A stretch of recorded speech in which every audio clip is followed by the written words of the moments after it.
Inaantay namin yung inspection. Ano ba ngayon? Wednesday. Kung hindi Thursday, bukas. So, the good news is, dumating na.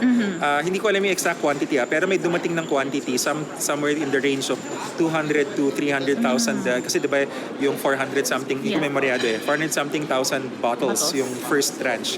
So, buti na lang dumating na. Kasi internally sabi na, pag dito hindi pa dumating, we will, as we promised in the statement, we will really make sure na accountability is extracted from whoever. So dumating na yon. Ang target is inspection quality, assurance or quality inspection by Thursday or Friday.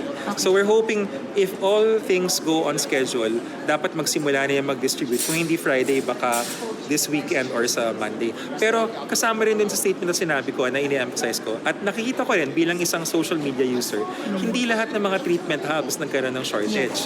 Nagkaroon ng pagkakataon ng iba na bumili ng sarili nilang buffer stock. So wala hong sisihan. May nakita rin akong isang foreign commentator, saan hindi niyo makita. Pero baka makita niya yan sa X.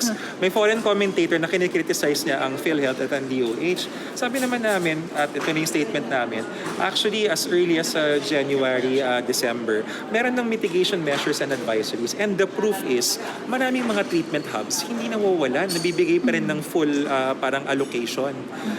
DOH will always come to the rescue, but PhilHealth always provides the OHAT. Gamitin natin ng tama yung OHAT natin para magkaroon tayo or maiwasan natin yung supply short, stock-outs na wala naman tayo nakikita sa ngayon. Na mismong sila naman yung nag-announce. So thank you sa Love Yourself for clarifying na sila mismo wala sila nakikita. At to be very fair and para kumbaga to give them kudos, they are just doing mitigation measures para yung buffer stock nila hindi maubos agad.